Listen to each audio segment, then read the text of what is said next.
God. So I have transitions in this. I'm hoping they work. If they don't, we're kind of screwed. But anyway, so I just want to reiterate. I'm going to mention consent in terms of times when perhaps it hasn't been respected. I'm going to mention kink. I'm going to mention stuff like that. If you haven't left already and you need to leave, wave at me wildly. We'll pause, do some STI trivia. You can get out and we'll be sweet. All right? Cool. So if you've read the program, you'll have a bit of an idea of what I'm here to talk to you about today.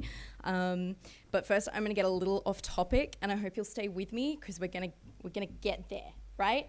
It's going to happen. So let's talk about the potential elephant in the room. I am a sex worker, and I could downplay the core component of what I get up to in a way that might make it more palatable to the general public and avoid the specifics and make myself less Pretty Woman and more Belle de Jour. I can tell you about my clients, the shy, the educational success stories. I could stand here and offer you saucy style tips down to lingerie and nail colour. And I could presume to tell you what you ought to do in your bedroom down to ambient lighting and scented candles. But there are way too many people within and external to my industry talking about all that stuff and taking our combined kick-ass knowledge and siphoning it into these narratives. And as cute, heartwarming, or titillating as they may be, we have a little more to offer you. That being said, I'm totally happy to field those questions later. I'm full of advice. Just hit me. It's cool. So besides sex work, I'm also a gamer, cosplayer, activist, and sex educator.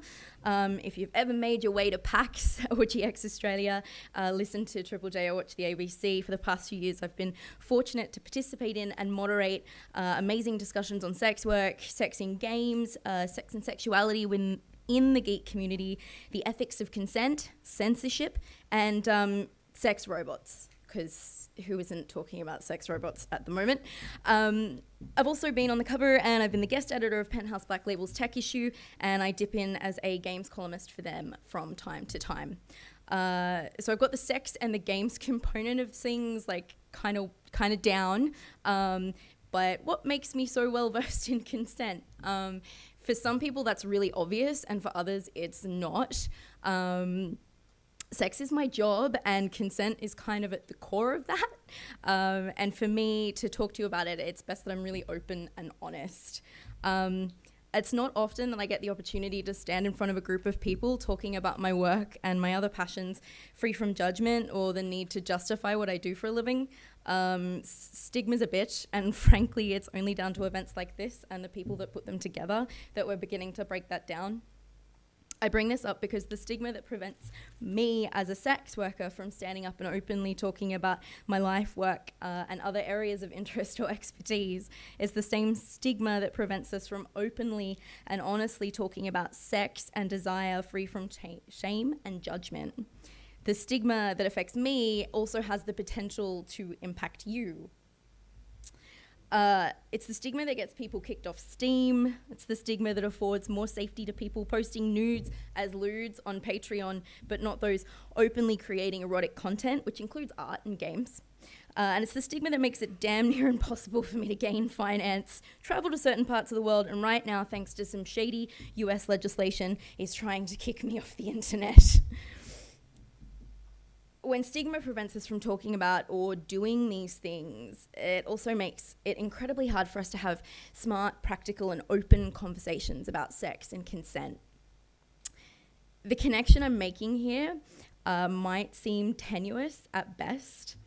However, I live this kind of on the daily, and I'm always having my eyes opened to new ways that stigma is kicking the asses of not only my peers in the adult industry, but also friends and colleagues in other sectors, like game development, sectors that by comparison are practically vanilla. And I hate that word because vanilla ice cream never hurt anybody, and that's a horrible way to describe anyone's sexuality. Where am I up to? Here we go. Stigma is the reason why right now not a day goes by when we hear another report of someone we admire violating the consent of their co-workers or fans, why so few people report sexual assault. And when we talk about these things, people either don't listen or they shame the people talking. There's change on the horizon, but that change has to extend beyond the news and entertainment industry, and we're not quite there yet. One of the reasons I find the situation we're in currently so frustrating is that, yes, I can acknowledge that we have a hell of a lot of people that don't know how to communicate or acquire consent adequately or choose not to. But we also have plenty of people who do. In fact, most people do. They just don't know what to apply what they've learnt in a variety of other situations to sex and intimacy. So, where does gaming come into this? Games are all about consent. I'm not talking about the little disclaimer box you tick at the start of a game or an experience either, though I do recommend you look into what Robert Yang says about consent and our relationship with technology, because there's some really cool stuff there, and I'll tweet that link out later. But to start simply, most games require decision-making and negotiation. They normalize dialogue surrounding this, whether via in-game actions or choices, or via the way players need to interact with each other to achieve a shared goal. Answering or asking questions is rarely seen as boring or unnecessary in gameplay. It's part of the journey. You are contributing to your character's story. That contribution will often change over time. Sometimes what you thought was the best course of action turns out to be something you regret, so you recalculate, recalibrate, and try something new, or better yet, you stop, put the controller down, do something else, and maybe come back later. I find this particularly relevant in multiplayer gaming. Consider Overwatch. All right, I want to preface this by saying this is a perfect dream example of an Overwatch situation. It rarely goes down this way. A team is built up based on preferences and the skill set of all players. See. It gets better. When there's a need that is not being fulfilled by the team, players communicate and sometimes switch roles to be able to achieve the best results. Yeah, I've got in brackets, clearly this is not always the case. Players experience this when playing your bog standard AAA game at any given time, and we haven't even gotten into games about sex yet. It begs the question, why aren't players carrying these lessons into their day-to-day lives? There's apparently a disconnect here, and it takes us back to the fact we just aren't having the kinds of conversations about sex and consent that we need to be. Beyond that, what talks we are having and what imagery we see of sex in mainstream gaming is usually entirely centered around titillation and jest. Except for a select few, mostly indie games, we've been doing sex in gaming seriously wrong for a seriously long time. What is very obvious, or what I hope is very obvious to most of us in this room, but isn't apparent to a vast majority of creators, is that sex is meaningful. Sex in a game can be valuable. It's ironic that so many people don't appreciate this when for so long we've had to fight for people to see the value in games. Games have incredible value. They educate and entertain, they start conversations in a time when pop culture has let us down, and boy, oh boy, has it let us down. Games are in a unique position to inform and pick up some of the slack by creating innovative, informative, and interactive experiences for their players. For years, people have been ill-informed by a tidal wave of warped ideas about consent and sex. Sex is breathless. It's being caught up in passion, uncontrollable, undenied.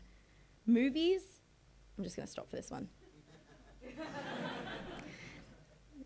Movies, TV, and games have all created an idealized version of how intimacy or true romance should work.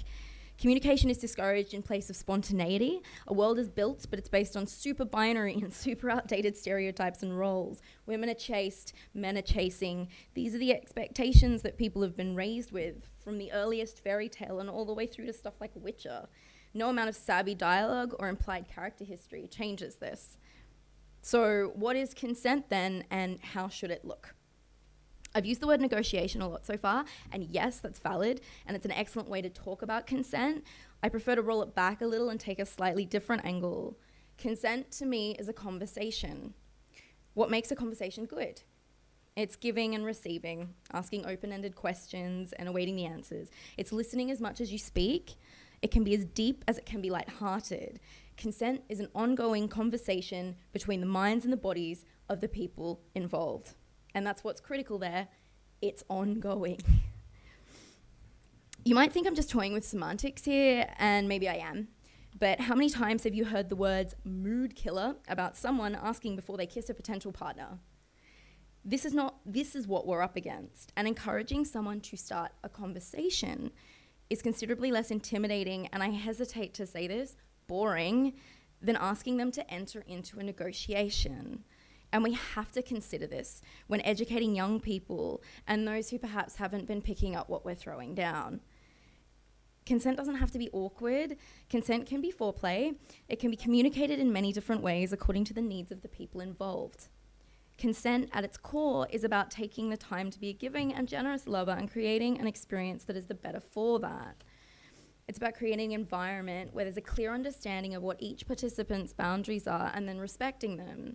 It's about taking the time, however long that may be, to learn these boundaries and maybe breaking down a few in an environment where people feel safe to do so.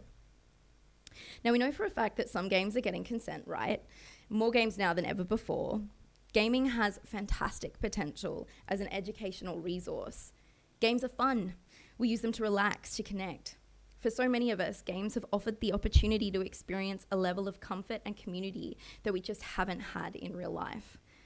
Simulated environments give us the opportunity to explore concepts and situations with which we've previously had no experience, and only a little familiarity with a subject or an idea can boost our confidence and our ability to engage with it. To create a shift in the way people see and enact consent in their day-to-day lives, we have to help them to unlearn past behaviours. Putting a player in the driver's seat is essential. Sex in general, and particularly in games, has been mainly passive and lacking in player control. Games like Mass Effect offer the chance to make a few choices in the lead up, but effectively you're being taken along for the ride. Bad pun. Such a bad pun. I'm so sorry. You might decide to avoid where it's taking you, but it doesn't change the fact that it can push you. If it can push you there, it will, and sometimes without you even realizing it. Seemingly innocuous interactions become the start of a romance, which inevitably leads to one of those glassy-eyed cutscenes and a good 5 minutes of your life that you're never getting back. And I say this as like a diehard Mass Effect fan, like Garrus is my life. So this is hard, right? Giving players control also means that their actions come with consequences. In some ways, one of the most effective ways to educate people about consent is to create scenarios in which it's broken, the effects of which then cause, or in some cases force, the player to reflect. No one does this better than Robert Yang. Has anyone here heard of a game called Hurt Me Plenty? Thank God. For the uninitiated, Hurt Me Plenty is a spanking simulator. You, the player, are the dominant party, and your submissive wishes to be spanked. You agree on how he wishes to be spanked and on a safe word. You shake on it, then you proceed. If your submissive uses his safe word and you ignore this, eventually your play will proceed to the point where your submissive collapses out of exhaustion. Next, you'll be instructed to comfort him, so like aftercare, during which he will point out to you how you violated his consent, specifically how many times he used his safe word. Then you get locked out of the game. You can get locked out of the game for up to 21 days. You can exit out of the game, get into the game, you're still locked out of the game. And Robert encourages this as a party game so that if someone goes like to play after you, you look like a real asshole. Right? And then you have a really interesting and formal conversation with all your friends about consent and how it's important. You can exit the game, come back to it, you're still locked out of the game. BDSM and kink in games is a reliable avenue through which to pursue discussion of consent. Another game that touches on these themes while also creating slightly more tangible consequences for its players is Lady Killer in a Bind, or my twin brother made me cross-dress as him and now I have to deal with a geeky stalker and a dom beauty who want me in a bind. I prefer the longer title, that's just me. An erotic visual novel by Christine Love. Still working. Something I love about Lady Killer is that the dialogue system is really straightforward and you will make mistakes. No one choice is entirely the right one, and if you mess up in your interactions with another character, they'll let you know about it. That being said, one thing that's always apparent is the care and communication that is put into each interaction. It's not just a bit of slap and tickle, it's thoughtful, intense, and hot as hell as a result of this. Where these games very much vary from others is that, to borrow from Yang, sex is an ongoing process, not just something you suddenly do or see, and it requires from the player a lot more active participation and a lot more thought behind those actions.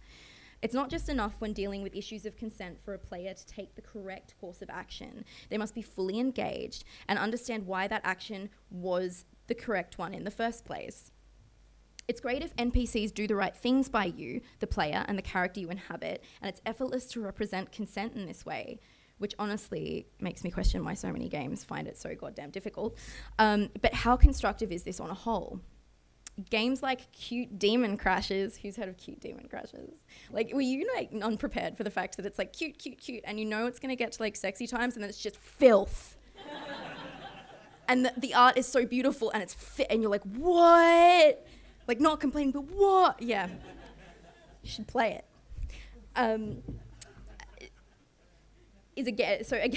Cute Demon Crashes, a game about sex demons negotiating potential sexy times with a virgin college student during spring break.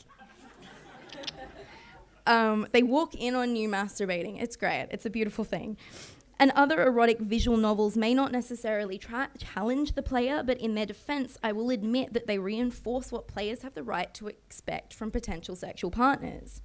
In some ways, I prefer games with more tangible consequences and conscious decision-making. But for this to be effective, we do need to establish a new normal when offering options to players. Obviously, from a design point of view, we can't always cover every option potentially available to a character or a player, but we need to look at something outside this three-pronged, is down, is not down, is kind of in the middle model. With that model of decision-making, what that model of decision-making does defeats the purpose of emphasizing the value of consent in a game. Doing the right thing to get certain results is not true consent. More often than not, the model also means that when a player says no, relationships with other characters are affected. It's effectively a form of punishment for establishing boundaries and attempting to negotiate consent. We might be willing to simply shrug our shoulders and say this is simply one of the limitations of design, but I strongly believe that if we want to create games that brilliantly engage and educate players on issues like consent, hell, if you want to put like sex in your game at all, we need to put time and effort into thinking more broadly about character design and the options we're offering players. Despite having some reservations about the game, something I think Cute Demon Crashes does brilliantly is providing the player with another option that doesn't negatively impact their gameplay. Players can, at any time, stop the action, both via dialogue options and literally via a stop button present throughout the game. There are no consequences to you, the player, no snarky character remarks, nada, zilch. If it's not working, it's not working. You're allowed to tap out. Oh God, I did it. Like, that's a bad pun. Oh shit. This is a form of explicit consent that we don't always find when gaming, as I mentioned earlier. The default model is often a set of decisions leading a character to a predetermined stage where the action will happen, and outside of throwing down your controller, you pretty much just have to sit through it. Cute Demon Crashes has a character who is kinkier than the others, but all four characters represent different types of sexual interaction, and this is something else for which I have to give it much credit. While so many amazing games that rock a strong message about consent involve BDSM, it's also imperative that we don't get stuck in a place where our best messages are solely in those spaces, because some people just aren't into that. We need to look at creating more games that explore differing image of sex, gender, and relationships, because knowing the theory behind consent best practice and putting it into practice in day-to-day life are two very different things. And familiarity, as I've mentioned before, can go some way towards easing that transition. Another trap that we need to avoid falling into is the one that relies solely on verbal consent as the be-all and end-all when it comes to communication. Verbal consent is not perfect. It's open to misinterpretation and misunderstanding as much as a gesture or a sound. It's important that we consider other ways of communicating, not just because they exist, but so we don't isolate other players by focusing on content that is just effectively super ableist. For some people, non-verbal consent is the only option. I personally work with plenty of clients for whom this is the case, and if you think they can't consent, you are so wrong. This also plays into representation in games.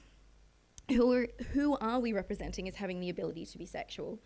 Our characters should conceivably be as diverse as our players, and if we're totally comfortable creating out-of-this-world characters and stories steeped in sci-fi and fantasy, creating characters and scenarios that better reflect what's closer to home, and finding the people to help us do that shouldn't be too difficult. With all this, what it boils down to is that we need to bridge the gap between what people learn and experience in games and the real world. We need to find ways to encourage people to think about and carry these lessons across into their lives. In some ways, a lot of this lies in the laps of sex educators. Using existing technology and resources to help educate about consent is wildly good, and for some, a way more cost-effective way of doing things. We talk a lot about sex education in the media right now, about the need for it to improve, or when it goes too far. Frankly, it doesn't go far enough. It lets people down, and it's not all the fault of educators when we live in a world where often discussion and learning of these subjects is actively discouraged. So why not a game? We're not 100% there yet, but we're close. We're super close. Every day is another example of a fantastic project on the horizon. Did anyone fund Consenticle in the Kickstarter? Yes, so good. It's an amazing turn-based card game about aliens and consent and sexy times. So good. So this year I made my first game for a game jam at an event in Australia called Heartbeat, where I also presented this talk for the first time. My team created a game called UFO STI WTF, about an alien going to get their first STI test. You have to aim a tentacle into a cup. You also have to swab your something that we refer to as the eye anus. So it's weird, but Kotaku covered it. Validation. Yeah, it's really rough. It's on itch.io if you want to play it. It got shown at a few places recently, like in Texas and stuff, and we want to develop it further for mobile as an educational resource. Our vision is to further develop the project and create something that removes some of the fear and stigma around sexually transmitted infections, and to allow people to approach these kinds of situations with a lot of knowledge and a little less embarrassment. So the potential is there. I'm going off script just for a second. What you guys do is so freaking important. I strongly believe that outside of education, games are a huge form of activism.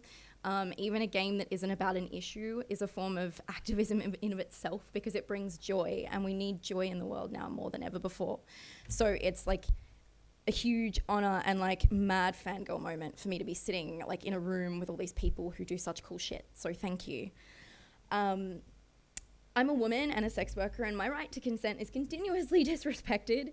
As a woman, the world feels as though it has a right to my body and to my sexuality, and that it should be presented in specific ways. And as a sex worker, people tell me I can't consent at all.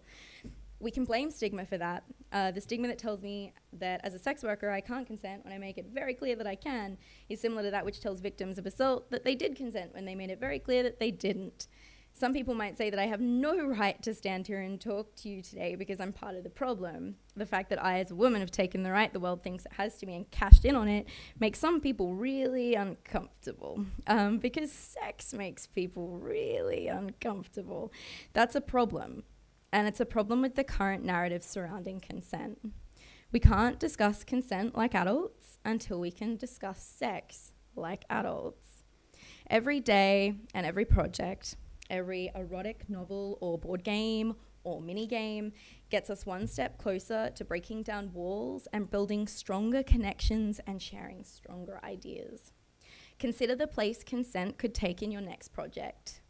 It's not simple, but it doesn't have to be that difficult either. And I think its importance is something that we can all agree on. Thank you. Please check out the Blushbox library of sexy games, because it's amazing. There's cool stuff about consent. They ran Heartbeat, the event that I first did this talk at earlier this year, and they do cool stuff. I'm on Twitter. I have email. Thank you. I'm so sorry, computer.